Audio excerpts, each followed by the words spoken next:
साथियों नमस्कार। मैं कुलदीप यादव जयपुर से। आज मैं एक विशेष टॉपिक लेकर आपके बीच में आया हूं।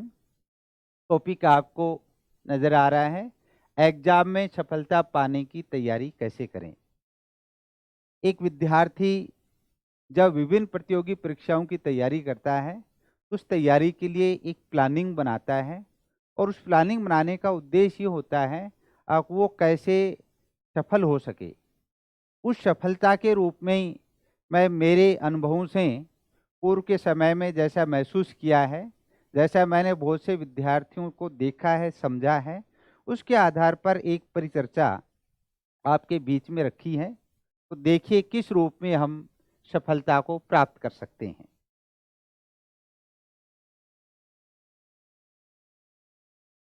सफलता, सक्सेस।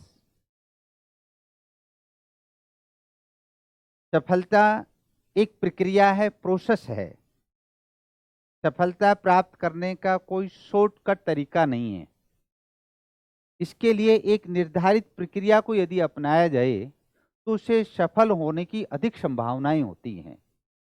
हालांकि जो चर्चा मैं आपके बीच में करने जा रहा हूं, ये 100% बातें आप पे लागू नहीं हो सकती, लेकिन बहुत सी जो कहीं न कहीं जो मेहनत का तरीका है, रणनीति बनाने की प्रक्रिया है, वो कहीं न कहीं किसी न किसी एग्जाम के लिए विशेष महत्व रखती है। और उसी के बारे में जहां आपके एग्जाम के अनुसार वो सही क्लिक करती है, तो उसको आप अपने ऊपर लागू कर सकते हैं। देखिए, सफलता के 2 पार्ट हैं।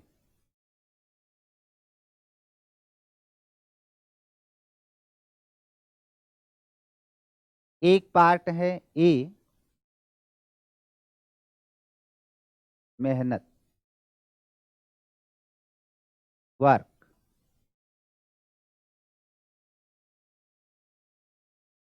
और दूसरा पार्ट है बी,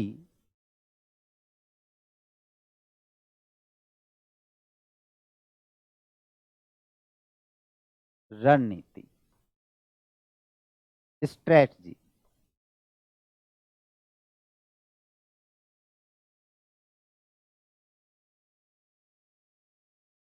सफलता केवल मेहनत करने से भी प्राप्त नहीं हो सकती, और विद्यार्थी मेहनत नहीं करे और केवल प्लानिंग ही बनाता रहे, स्ट्रैटेजी बनाता रहे, तो उससे भी सफलता प्राप्त नहीं हो पाएगी।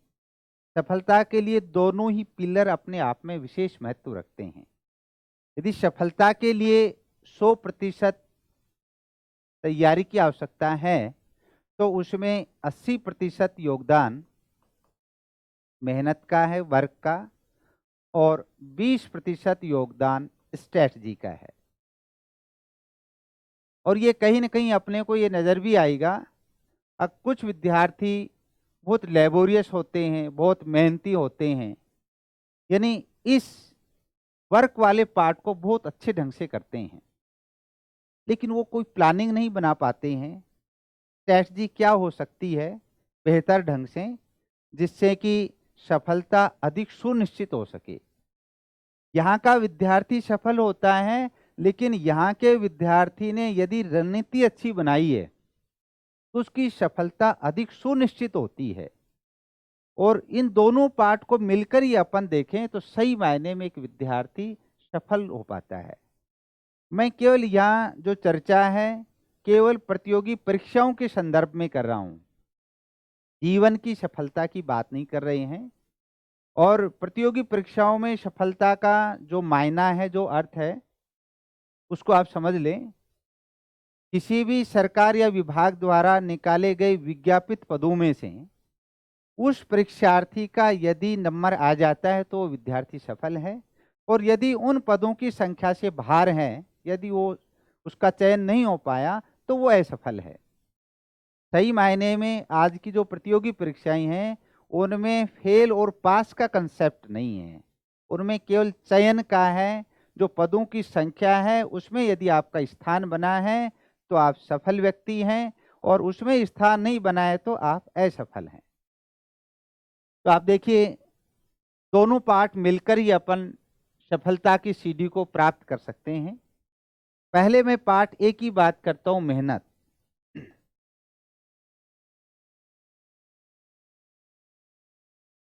मेहनत का कोई विकल्प नहीं है।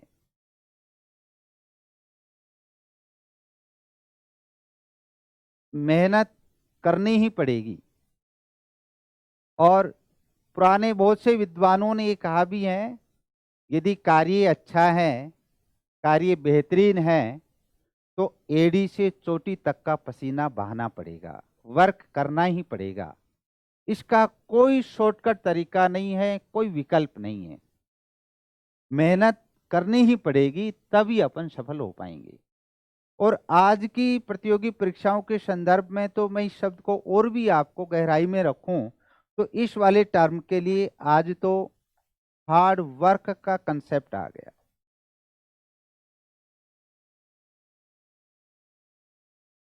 वर्क ही नहीं है, हार्ड वर्क।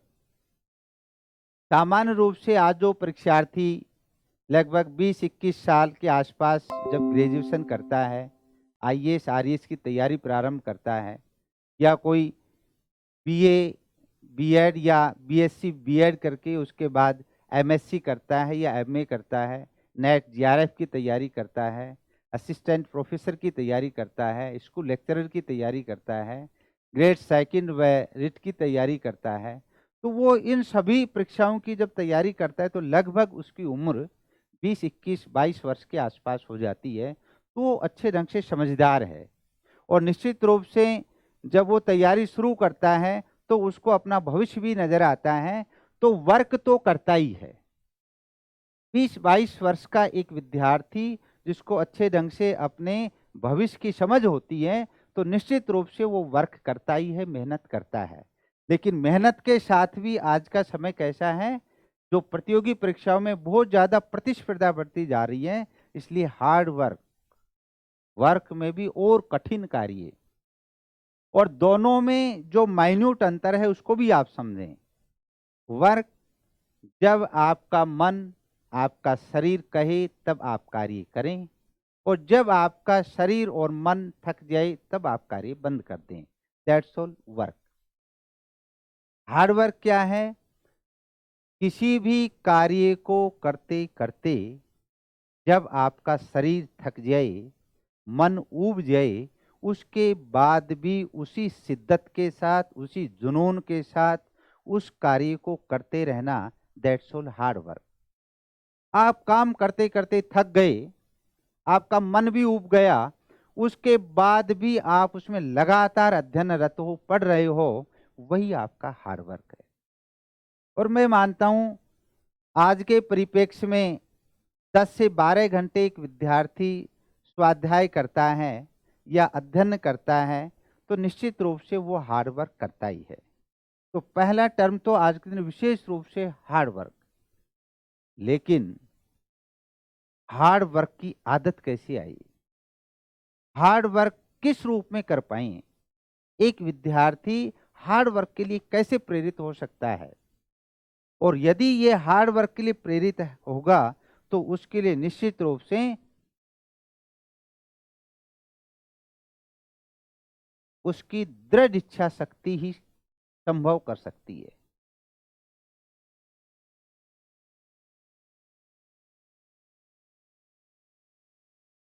दृढ़ इच्छा शक्ति यानी उसकी विल पावर।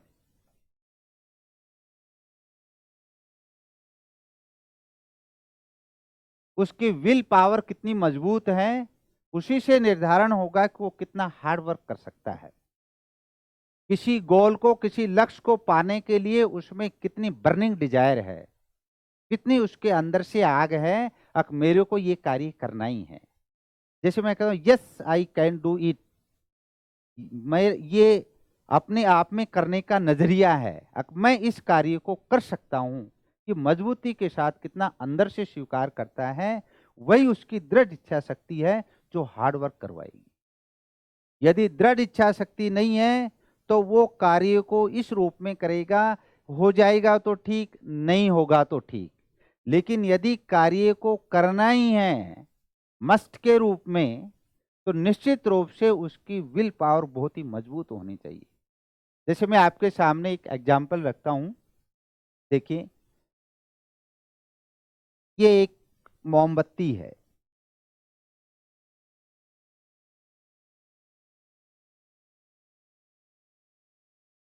मोमबत्ती जल रही है और एक तेज हवा का झोंका आया तो मोमबत्ती क्या होगी? बुझ जाएगी। मोमबत्ती में आग है, लेकिन जैसे ही तेज हवा का झोंका आया बुझ गई।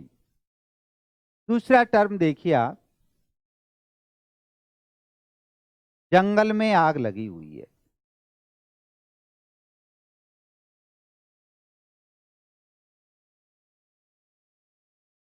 और जब जंगल में आग लगी हुई है, अब तेज हवा का झोंका आया तो ये आग बढ़ गई।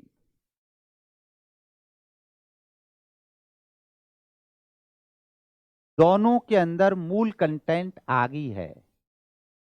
मोमबत्ती जल रही है, मोमबत्ती में भी आग ही है, जंगल में भी आग ही है, लेकिन मोमबत्ती की आग की जो पावर है वो कमजोर है और कमजोर होने के कारण वो बुझ गई।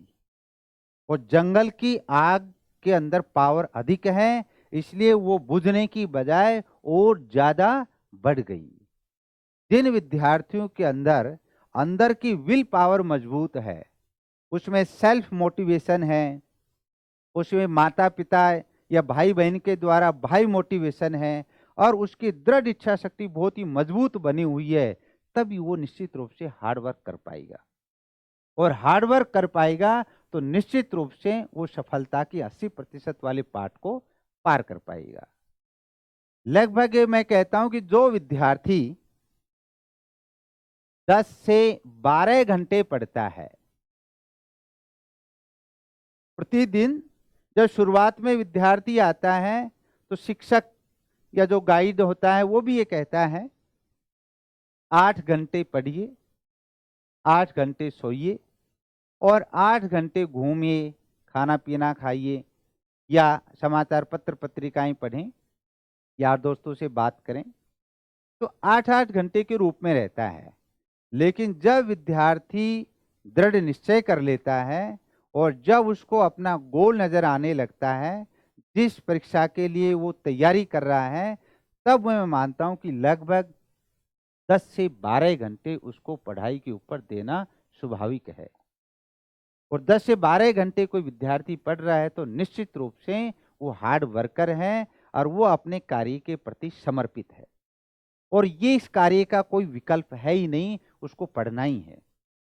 और मैं ये मानता हूं, ईश्वर से भी मैं ये प्रार्थना करता हूं, जो भी तैयारी करता है निश्चित रूप से मेहनत करके ही सफल हो, जिससे उसको पता चले आखिर इस एग्जाम को पास करने में कितनी मेहनत की आवश्यकता होती है और किस रूप में सफलता के मायने होते हैं।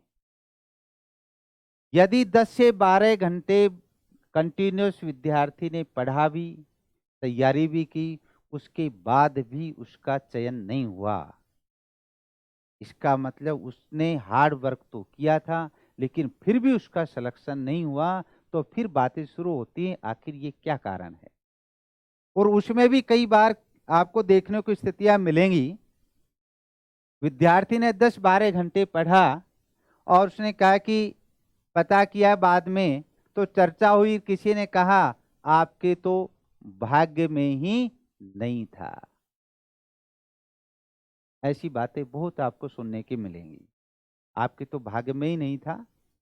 और फिर ऐसा भी हो देखा कि ये तो 2020 का जो वर्ष था, 2020 में जो आपकी ये परीक्षा हुई थी, स्कूल लेक्चरर की हुई थी या इसका रिजल्ट आया था या फिर अन्य कोई एग्जाम हुआ, तो वो 2020 के जो कैलेंडर वर्ष था, इसके अंकों का जो जोड़ है वो आपकी राशि फल में फिट नहीं बैठ रहा है। और पंडित जी ने बता दिया अब 2020 का वर्ष आपके लिए शुभ वर्ष नहीं है। भाग्य को यदि मानना है तो आप मानिए, लेकिन भाग्य के साथ अपने को एक निश्चित प्रक्रिया है सफलता की, उस प्रोसेस को भी करना होगा। मैं भाग्य वाली बात पे बिल्कुल नहीं जाना चाहता, मैं मेहनत में विश्वास करता हूँ, एक सटीक रणनीति में विश्वास करता हूँ और उसी के बारे में आपके बीच में चर्चा कर रहा हूँ।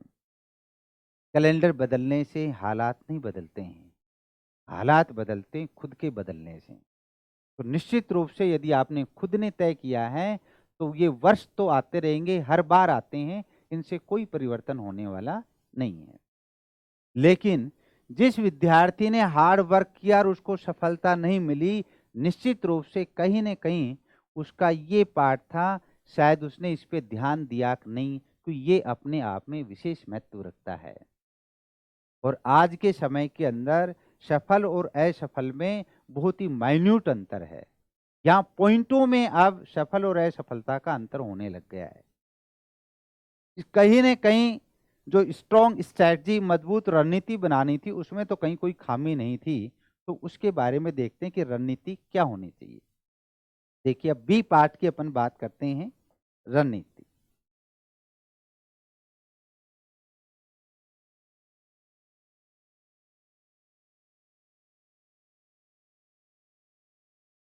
ये बी पार्ट, रणनीति। स्ट्रैटेजी क्या हो? एग्जाम में पास होने की बहुत सी रणनीतियां हैं, लेकिन आज मैं विशेष रूप से कॉमन परिचर्चा में 3 बातों के बारे में विशेष रूप से चर्चा करूंगा। अध्ययन कैसे किया जाए, कैसे पढ़ा जाए, तैयारी कैसे की जाए। दूसरा कि आज तक हमने जो तैयारी की है, हमारा जो भूतकाल है, जो बीता हुआ कल है, जो पास्ट है, उससे क्या सबक लिया है या क्या अपन ने उसको देखा है।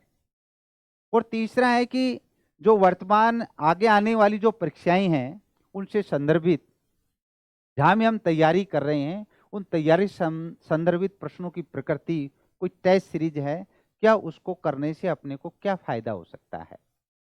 तो देखिए, मैं सबसे नंबर 1 नंबर बिंदु से ही बात शुरू करता हूं आपके सामने। और 1 नंबर पे है, अध्ययन कैसे किया जाए।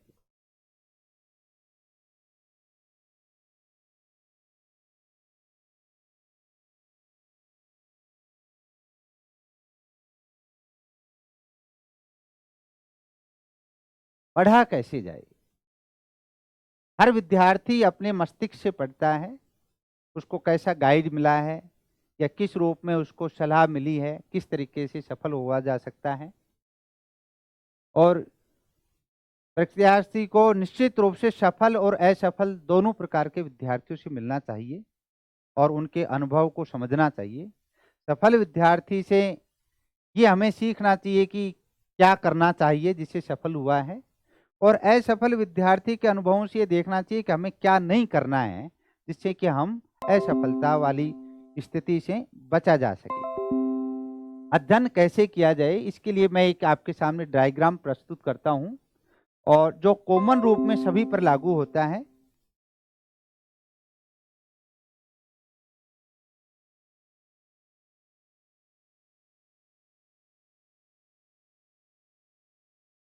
एक सामान्य उदाहरण के रूप में मैंने कहा कि किसी परीक्षा के अंदर 100 प्रश्न हैं।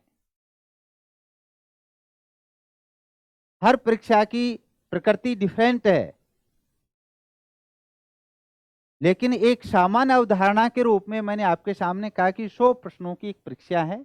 यदि उस पर यदि ध्यान दिया जाए, तो उसमें प्रश्नों की प्रकृति से संदर्भित हमारा अध्ययन की क्या प्रक्रिया होनी चाहिए। 1 नंबर जो सबसे बड़ा जो बेस है, त्रिभुज का ये जो बेस है, ये लगभग 50 से 60%, यानी 50 से 60% भी कह सकते हैं, 100 के अंदर वही बात होगी प्रतिशत। कुल प्रश्नों में से 50 से 60% या 50 से 60% प्रश्नों का जो हिस्सा है, वो सबसे बड़ा बेस पार्ट है। और ये लगभग यदि देखा जाए प्रतिदिन रूप में 3 से 4 घंटे प्रतिदिन तैयारी की जाए। 3 से 4 घंटे प्रतिदिन यदि तैयारी करें, तो आगे आने वाले लगभग 6 से 8 महीने के अंदर आप जिस परीक्षा की तैयारी कर रहे हैं, तो आपका ये जो बेस पार्ट है, वो तैयार हो सकता है। केवल बेस पार्ट की बात कर रहा हूँ। 6 से 8 महीने के आसपास लगातार हर विद्यार्थी की स्थिति अलग है। कोई विद्यार्थी 3 घंटे में पढ़ सकता है, कोई 4 घंटे में पढ़ सकता है। किसी का आईक्यू तेज है, कोई धीमी गति से पढ़ता है। तो 3 से 4 घंटे की यदि दैनिक रूप से तैयारी करें, तो वो इन 50 से 60% प्रश्नों को आसानी से कर सकता है। और ये 50 से 60% प्रश्न कौन से हैं, जो आज तक हमने पहले पढ़ चुके हैं। मैं कहूँ कि जितने भी प्रतियोगी परीक्षाएं हैं, अधिकांशतः 11th और 12th की एनसीईआरटी की जो बुक्स हैं, वो इस बेसिक प्रश्नों के पार्ट को पूरा करती हैं। 11th 12th की साथ में यदि उससे थोड़ी गहराई की बात है, तो ग्रेजुएशन स्तर की पुस्तकें हैं, जो हमारे इस वाले पार्ट को पूरा करती हैं। अब देखिए दूसरा पार्ट, बी पार्ट। इससे ऊपर जो त्रिभुज का पार्ट है, ये 25 से 30 प्रश्न है, यानी 25 से 30% प्रश्नों की संख्या है।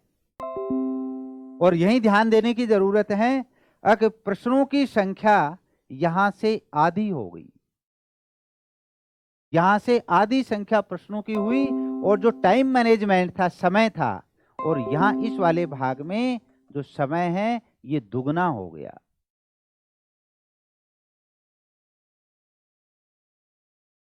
छह से 8 घंटे अध्ययन करें। सामान्य रूप में आपने बहुत से ऐसे परीक्षार्थी देखे होंगे जो आधी अधूरी तैयारी करते हैं, एग्जाम दे के आते हैं, तो उनका भी कहना रहता है, जब पेपर दे के आते हैं तो पेपर को देखते हैं, दिखाइए ये भी आता है मेरे को, ये भी आता है, ये भी आता है। वो 10-20 प्रश्न की कहता है। वो 10-20 प्रश्न सामान्य रूप में वो इस वाले पाठ के हैं। सही मायने में अच्छे विद्यार्थियों की छटनी, सफल विद्यार्थियों का जब चयन की बात आती है, तो जब 50-60% से ऊपर जब शुरुआत होती है, 51, 52, 53, जब एक एक अंक आता है, तो उसमें हजारों की संख्या में विद्यार्थी करते हैं। और वो तैयारी इस वाले पार्ट की है। और ये जो तैयारी है, मैं कहता हूं कि आपके लिए एक अच्छा गुड मटेरियल मिले। आप किसी शिक्षक से पढ़ रहे हैं, आपने स्वयं सेल्फ तैयारी की है। अच्छा, आपके कहीं मस्तिष्क में केवल इतना ही हो कि क्या कोचिंग करने से सफलता प्राप्त हो सकती है, ऐसा कोई मस्तिष्क में है? ये आपको मैं बता देता हूं, कहीं ऐसा नहीं प्रावधान है कि केवल कोचिंग से ही सफलता प्राप्त हो सकती है, ऐसा नहीं है। कोचिंग करने से एक विद्यार्थी को गुड मटेरियल मिलता है, उसको एक सही दिशा मिलती है, एक अच्छा गाइड है जो निश्चित रूप से उसको मोटिवेशन करता है, वो उसको सही दिशा में बनाए रखता है, उसका लगातार आत्मविश्वास बनाए रखता है, उसको ऐसा महसूस होने लगता है कि हाँ मैं सफल हो सकता हूँ। और ये सारी चीज़ों से उसकी सफलता अधिक सुनिश्चित होती है। लेकिन कोचिंग करने का ये कहीं मायना नहीं है कि कोचिंग जिस विद्यार्थी ने की है वही सफल होगा, ऐसा नहीं है। लेकिन कोचिंग से सफलता अधिक सुनिश्चित होती है। आपको कहीं न कहीं एक स्वयं तैयारी करने वाले विद्यार्थी की अपेक्षा एक जो अनुभवी अध्यापक है, उसके माध्यम से उसको एक गुड मटेरियल मिला है, उसको एक सही दिशा मिली है, तो निश्चित रूप से उसको सफलता में सुनिश्चितता अधिक होती है। मैं कहता हूं कि यहाँ समय दुगना हो गया और प्रश्नों की संख्या आधी हो गई। और सही मायने में इसी वाले पाठ के अंदर देखा जाए तो विद्यार्थी का चयन निर्भर करता है। और मैं कहता हूं कि जब कोई अच्छा गाइड है, टीचर है, तो यहीं से जीरो से पढ़ाना शुरू करता है और यहां तक पहुंचता है। और ये देखा भी गया है। जैसे आज की जो परीक्षा पद्धति है, वो केवल पहले 12वीं तक परसेंटेज पर आधारित रहती है। ग्रेजुएशन के अंदर जो साइंस या मैथ के जो विद्यार्थी, वो निश्चित रूप से लेबोरियस ज़्यादा हैं। आर्ट्स का विद्यार्थी इसलिए पढ़ता है कि उसको ठीक ठाक अंक आ जाए, प्रतिशत अच्छा बन जाए, फर्स्ट क्लास उसके परसेंटेज बन जाए, बल्कि वो कॉम्पिटिटिव एग्जाम की दृष्टि से तैयारी ग्रेजुएशन स्तर पे नहीं करता है। और इसीलिए वो कहीं न कहीं आके फिर वो किसी न किसी कोचिंग संस्थान में आके अपना एडमिशन लेता है और फिर उसको वापस यही जीरो से पढ़ना शुरू होता है। तो निश्चित रूप से मैं कहता हूँ कि विद्यार्थी ने यदि पहले अच्छा बेस तैयार किया हुआ है और उसके पास गुड मटेरियल है, तो बहुत अच्छा अपेक्षित परिणाम ला सकता है। लेकिन यदि उसने पहले नहीं पढ़ा, तो उसको निश्चित रूप से एक बार किसी न किसी अच्छे शिक्षक या गाइड की आवश्यकता रहती है, जिससे उसको मार्गदर्शन मिले, उसको पता चले कि पढ़ना क्या है। बहुत से ऐसे टॉपिक होते हैं जो उच्च स्तर की परीक्षाओं में, जिनमें ये नहीं पता चलता है कि इस टॉपिक के अंदर क्या-क्या जानकारियाँ समाहित हैं जो अपने को पढ़नी है। और तीसरा इसी में देखिए आप जो सी पार्ट है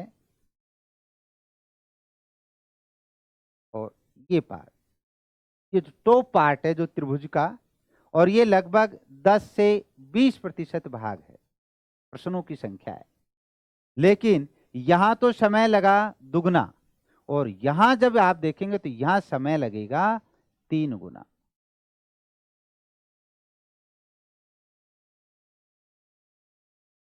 और जब 3 गुना समय लग रहा है, तो लगभग 9 घंटे से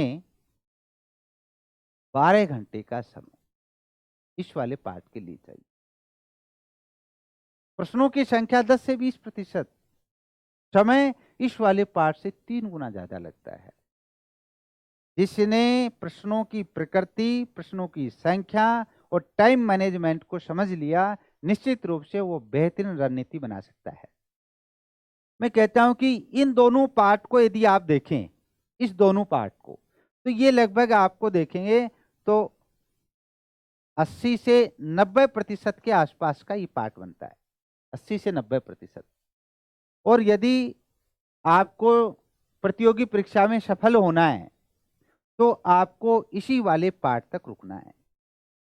और इस 80 से 90% भाग में से भी मैं कहता हूं आप तो 75% या 70% ही अंक ले आए, तो भी आप निश्चित रूप से सफल हो सकते हैं। सारा का सारा 90% तक का पार्ट या 85% तक का पार्ट आपको याद नहीं है, 75-80% पार्ट भी आपने अच्छे ढंग से मजबूत किया है, तो निश्चित रूप से आप सफल हो सकते हैं। लेकिन जब एक गाइड के संपर्क में विद्यार्थी नहीं है, तब वो ज्यादातर फोकस इस वाले स्थान पे करता है। और ये पार्ट मैं कहता हूं ये सफलता का नहीं है, ये विद्वान बनने का है। तो पार्ट की जो अपन बात कर रहे हैं, जहां 10 से 20% प्रश्न हैं, मैं कोई भी आपके सामने एक पुस्तक का नाम रखूं कि जैसे एक सामान्य रूप में आरएस प्रीलिम्स के अंदर ही विश्व के भूगोल से संबंधित कह दूं कि व्हीलर एंड व्हीलर की एक पुस्तक लें और आप उसको पढ़ें, और उसमें पता है कि विश्व की प्राकृतिक भौतिक विशेषताएं हैं, इससे संदर्भित जो टॉपिक है, विश्व के औद्योगिक प्रदेश हैं, जैव विविधता है, जो करंट अफेयर से जुड़ा हुआ पार्ट है। लेकिन आपने व्हीलर एंड व्हीलर की एक अलग से बुक ले आए और आज से 6 महीने तक जब तक एग्जाम दिया, तब तक उसी पुस्तक को पढ़ते रहे। आपको अन्य और भी विषय पढ़ने थे, लेकिन वो विषय छूट गई, और छूटने का परिणाम क्या हुआ, आपने केवल एक ही पार्ट के ऊपर फोकस किया, और उसको फोकस किस रूप में, और जो सबसे हार्ड स्तर के जो प्रश्न हैं उनको करने का प्रयास किया। मैं कहता हूं आज तक जितने एग्जाम आपने दिए, क्या उन एग्जाम में सभी 100 के 100 प्रश्न आते थे? नहीं आए, और आएंगे भी नहीं। क्यों नहीं आएंगे? क्योंकि पेपर आपने बनाया नहीं है, पेपर सेटर ने बनाया है, उसने अपनी स्थिति से बनाया है। हर पेपर में 2, 4, 5, 10 ऐसे प्रश्न आएंगे जो पहली बार आपके सामने आएंगे, और जब पहली बार वो प्रश्न आएंगे तो उनका आंसर आप सीधे सीधे रूप में नहीं बता सकते। इसलिए 10-5 प्रश्नों को आप छोड़ें। ये जो प्रश्नों की संख्या है, ये यूनिवर्सल समस्या है, ये यूनिवर्सल समस्या के रूप में है, ये सभी विद्यार्थियों के लिए है। कोई विद्यार्थी इसलिए परेशान हो सकता है कि साहब मेरे को तो नहीं आ रहा और इसको आ रहा है। मैं कहता हूं ये अधिकांश विद्यार्थियों के लिए समस्या है। हर विद्यार्थी को हर पेपर में 10-20 प्रश्न ऐसे होते हैं जो पहली बार आते हैं, इसलिए ऐसे प्रश्नों को छोड़ा जाए, इस वाले प्रश्नों को छोड़ा जाए और विद्वान बनने के ऊपर अपने को फोकस नहीं करना है, अपने को प्रतियोगी परीक्षा को पास करना है। सफलता वही है, ज्ञान अधिक होना, फिर आप पीएचडी है, अनुसंधान रिसर्च है, वो अलग पार्ट है उसको करने का, लेकिन यहाँ अपने को प्रतियोगी परीक्षा को पास करना है, इसलिए इस पार्ट को छोड़ें और इस पार्ट पे अपन विशेष महत्व दें। और यदि इस पार्ट पे अपन ने यदि मेहनत की है, यदि अपन देखें और इन दोनों पार्ट को मिलाते हैं तो ये लगभग 3 घंटे और 6 घंटे 9 दोनों को मिलाने के बाद देखें तो 9 से और 12 घंटे की जो तैयारी है, उस तैयारी का आसानी से अपन सफल हो सकते हैं। तो पहली प्लानिंग अध्ययन कैसे किया जाए, और ये इसका मतलब यहाँ किताबों की संख्या एक लिमिट है, निश्चित पुस्तकों की संख्या है, यहाँ किताबों का अंबार है, आपको हर टॉपिक के लिए अलग अलग बुक मिलेंगी। इसलिए आप ये ध्यान रखना, कम किताबें पढ़ें लेकिन उन्हीं किताबों को बार बार पढ़ें, ये सफलता का सूत्र है। विद्यार्थी एक ही टॉपिक से संदर्भित कई पुस्तकें ले आता है, उनको पढ़ता रहता है, फिर भी पता चलता है कि वो सफल नहीं हुआ है। उसका कहीं ना कहीं कारण है बहुत अधिक किताबों का अंबार लगाना। एक निश्चित जो आवश्यक अपने को पाठ्य सामग्री चाहिए वो पुस्तकें लें, एक गाइड के संपर्क के जो आपने पढ़ा है वो क्लास नोट्स को पढ़ें और उनको बार बार रिपीट करें, बार बार अध्ययन करें। बार बार अध्ययन करने से ही सफलता मिलती है। तो पहला अपना पाठ था कि अध्ययन कैसे किया जाए। निश्चित रूप से आपको समझ में आया होगा कि ये 2 पार्ट पे कार्य करना है, इस वाले पार्ट को अपने को छोड़ना है। अब देखिए दूसरा पार्ट, इससे आगे नेक्स्ट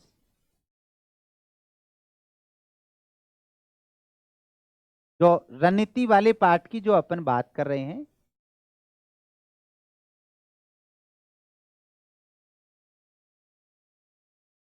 एक नंबर पे बात किया कि अध्ययन कैसे किया जाए।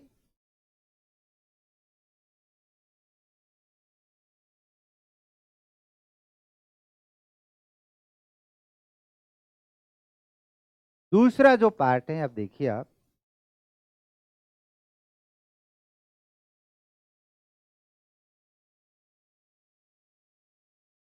पास्ट को भूलें। ये मैं उन परीक्षार्थियों के लिए भी इस टर्म को रखा है जो परीक्षार्थी कोई न कोई एग्जाम दिए हुए हैं और उनको उस एग्जाम का अनुभव भी है। भूतकाल में हमने बहुत गलतियां की हैं, भयंकर से भयंकर भी गलतियां की हैं, लेकिन विद्यार्थी जो पीछे दिए हुए एग्जाम की गलतियों को बार बार दोहराता रहता है, उस पास्ट वाले पार्ट को भूलें। उसमें जो गलतियां की हैं वो गलतियां आगे नहीं हो पाई। देखिए आपने ध्यान दिया हो, एक कार है, उस कार में जब ड्राइवर कार को चलाता है तो उस कार में एक साइड मिरर लगा रहता है, साइड में साइड ग्लास रहता है। ड्राइवर क्या करता है, यदि उसने 10 घंटे की ट्रैवलिंग की है तो 10 घंटे में उसने मुश्किल से 5 या 7 मिनट उस बैक मिरर में देखा है, 5-7 मिनट ही। लेकिन जैसे ही वो बैक मिरर में देखता है तुरंत आगे देखता है। क्यों देखता है? कहीं एक्सीडेंट नहीं हो जाए। वो जो बैक मिरर है वो हमारे जीवन का पास्ट है, बीता हुआ कल है। हमारे जीवन की जो घटनाएं हैं, हमने पहले जो एग्जाम दिए हैं उनमें जो गलतियां हुई हैं और उन गलतियों से हम सबक लें, उसको देखें। मिरर को देखने का मतलब है गलतियों को देखना, उससे सबक लेना और सबक लेके फिर आगे ध्यान रखना। कई बार परीक्षार्थी क्या करता है, जब अब की बार मैंने असिस्टेंट प्रोफेसर का एग्जाम दिया या आरएएस का एग्जाम दिया, तो लेक्चरर का दिया या आईएएस का, और साहब मैं तो 1 अंक से रह गया। और वो जब तक अगला एग्जाम होता है तब तक क्या करता रहता है, पिछली बार साहब मैं 1 अंक से रह गया, केवल इसी बात पे। लेकिन वो केवल पास से लटका हुआ है, और यदि ऐसे ही वो पास से लटका रहा तो 1 से नहीं, अब की बार वो 11 अंक से रहेगा। उस पाठ से देखें कि मैं 1 अंक से रहा तो मेरी क्या कमियां रही हैं, उससे देखें और उससे सबक लें, और सबक लेके और अब आने वाला जो एग्जाम है उसके ऊपर अपन फोकस करें, उसके ऊपर अपन ध्यान दें। तो ड्राइवर इसीलिए बैक मिरर को देखते आगे देखता है कहीं एक्सीडेंट नहीं हो जाए, और उसी रूप में यदि अपन पास से लटके रहे तो पीछे का एग्जाम तो गया, आगे आने वाला एग्जाम भी हमारे हाथ से निकल जाएगा। तो पास्ट को भूलें, उससे लटके नहीं, उससे सबक लें, क्या गलती हुई है उनको स्वीकार करें और वो गलतियां आगे जीवन में घटित नहीं हो, इसके ऊपर हम विशेष रूप से ध्यान दें। तीसरा एक महत्वपूर्ण पार्ट है,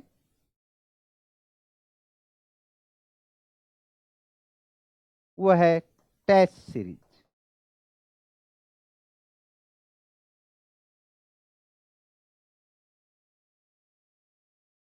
जब भी जो एग्जाम होता है उस एग्जाम की प्रकृति से संदर्भित निश्चित रूप से टेस्ट सीरीज का आयोजन होता है।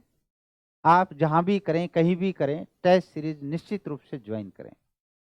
ये टेस्ट सीरीज आपको उस एग्जाम की सफलता के लिए विशेष द्वार तक पहुंचाएगी।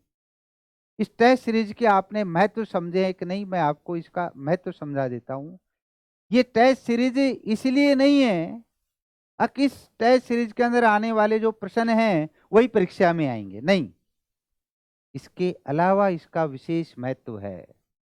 लेकिन टेस्ट सीरीज के लिए ये निश्चितता है कि आपने वास्तव में एग्जाम की तरह ही उस टेस्ट सीरीज को अपनाया है। देखो टेस्ट सीरीज में इससे क्या जानकारियां हैं, इसमें टेस्ट सीरीज से संदर्भित पहली जानकारी, अंक कितने आए,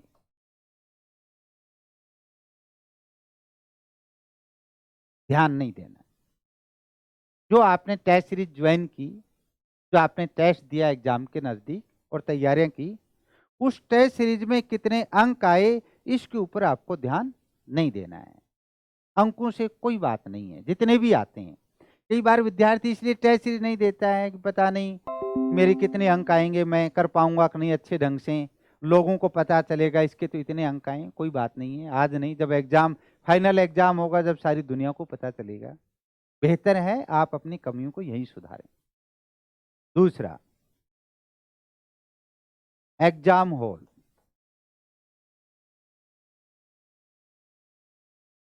एग्जाम हॉल की धुक धुक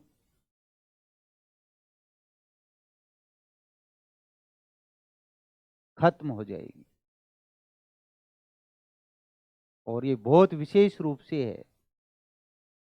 जिस दिन फाइनल एग्जाम देने जाएंगे उस दिन आपका जो हृदय है वो धुक धुक करेगा।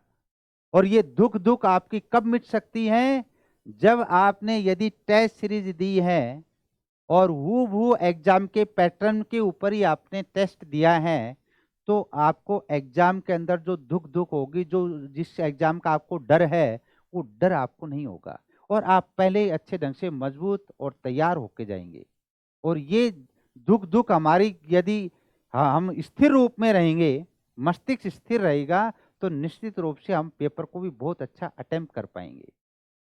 फिर आप ध्यान रखें, पूरे समय की साल 2 साल 3 साल की तैयारी, और पता चलता है कि लास्ट में 3 घंटे के अंदर ही उस समस्त तैयारी का इवैल्यूएशन होना है। और यदि उस इवैल्यूएशन में आप फेल हो गए और वो 3 घंटे आपके ठीक ठीक नहीं बीते, और ठीक ठीक नहीं बीतने का परिणाम ये होगा कि आपने कठिन मेहनत करने के बाद भी आप असफल हो गए। तीसरा, इसी देखिए टेस्ट सीरीज में तनाव, स्ट्रेस,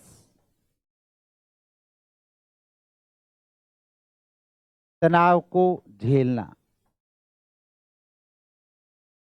जब एग्जाम हॉल में आप जाएंगे तो उस एग्जाम हॉल का निश्चित रूप से एक स्ट्रेस होता है, तनाव होता है। पास होऊंगा नहीं होऊंगा, प्रश्न आएंगे नहीं आएंगे, ये इस तरीके का जो तनाव है, ये तनाव अपने इसी टेस्ट सीरीज के अंदर आपका दूर हो। और यदि तनाव को आपने झेलना सीख लिया तो निश्चित रूप से आपके जो प्रश्न गलत होने की संभावना है वो गलत नहीं होंगे। स्ट्रेस को जिसने यदि सहन करना सीखा है, और ये हर विद्यार्थी के साथ रहता है, जो एग्जाम हॉल में जाएगा निश्चित रूप से उस पर तनाव हावी होने लगेगा। लेकिन आपने लगातार एग्जाम दिए हैं और तनाव को आपने झेलना सीख लिया है, तो निश्चित रूप से जो प्रश्न आपके गलत होने की संभावना थी, गलती से गलत हो रहे थे, वो प्रश्न आपके गलत नहीं होंगे। और इसी टेस्ट सीरीज का एक फायदा है समय प्रबंधन, टाइम मैनेजमेंट। पेपर छूट तो नहीं गया, कितना पेपर हुआ, प्रश्न तो नहीं छूट गए, पूरी तैयारी की, पता चला लास्ट में प्रश्न ही छूट गए, तो हमारा एक मिस मैनेजमेंट हो गया। तो समय प्रबंधन भी हमको ये टेस्ट सीरीज सिखाएगी। इसका मतलब टेस्ट सीरीज हमारे को उस एग्जाम हॉल के उस वातावरण से रूबरू करवाएगी जिसके लिए हम फाइनल तैयारी करने जा रहे हैं। तो निश्चित रूप से हमारी जो प्लानिंग है, उस प्लानिंग में हम अध्ययन कैसे करें, अपने जीवन में किस घटनाएं घटित हुई हैं, कैसे हमारा पास्ट बीता है। हर विद्यार्थी के साथ अलग प्रकार की समस्याएं हैं। दुनिया में जितनी भी प्रकार की समस्याएं हैं, उन समस्याओं का चेहरा बदलता है, समस्याएं खत्म कभी नहीं होती हैं। कोई विद्यार्थी जाने कि मेरे साथ ज़्यादा समस्याएं, ऐसा नहीं है। एक्स के साथ अलग समस्याएं हैं, वाई के साथ अलग समस्याएं हैं, जेड के साथ अलग समस्याएं हैं। समस्याएं सभी के साथ हैं। तो निश्चित रूप से एक सुदृढ़ प्लानिंग बनाएं, मेहनत में विश्वास करें, बिना कुछ किए पाने की उम्मीद ना करें। कुछ करने से, मेहनत करने से हमें सफलता मिल सकती है। और साथ में एक निश्चित प्लानिंग बनाएं, हमारा पाठ्यक्रम क्या है, पढ़ा क्या जाए, साथ में हम पीछे के एग्जाम्स में क्या गलतियां की हैं, उनको कैसे दूर कर सकते हैं, और लगातार किस रूप में आने वाला जो एग्जाम है, उस एग्जाम की प्रकृति क्या है, उसके प्रश्न कैसे बनते हैं, एग्जाम हॉल में हमें को किस रूप में उस पेपर को करना है, कैसे हमें उसका समय प्रबंधन करना है, ये सभी अच्छी तरीके से यदि अपन करें, तो मैं कह रहा हूँ कि इसके प्रोसेस से हमारी सफलता अधिक सुनिश्चित हो सकती है। तो मैं आज आपके बीच में यही टॉपिक लेके आया था, किस रूप में एक सफलता का प्रोसेस पूरा किया जा सकता है। सारी बातें हर विद्यार्थी पे लागू नहीं हो सकती, सभी परीक्षाओं पे भी लागू नहीं हो सकती। बहुत सी परीक्षाएं ऐसी होती है जो नेगेटिव मार्किंग की होती है। आईएएस जैसा एग्जाम तो जहां देखें तो प्रीलिम्स में 50% से कम पे ही पास हो जाता है, क्वालिफाई हो जाता है। रीट जैसा एग्जाम ऐसा है जिसमें नेगेटिव मार्किंग नहीं है, तो निश्चित रूप से उसमें अंक ज़्यादा आते हैं। या अन्य जो स्कूल लेक्चरर है या असिस्टेंट प्रोफेसर है, जहाँ सब्जेक्ट की गहराई अधिक होती है, तो निश्चित रूप से वहाँ प्रश्नों की प्रकृति के अनुसार वहाँ कट ऑफ भी थोड़ी नीचे रहती है। तो हर पेपर की प्रकृति अलग है, और जहाँ जिस पेपर की जब बात करेंगे और जब हम जिस प्रतियोगी परीक्षा के बारे में विशेष रूप से चर्चा करेंगे, अध्ययन करेंगे, उसके बारे में आपके सामने हम विशेष रूप से अलग से आपके सामने रखेंगे। सभी को जय हिंद, जय भारत।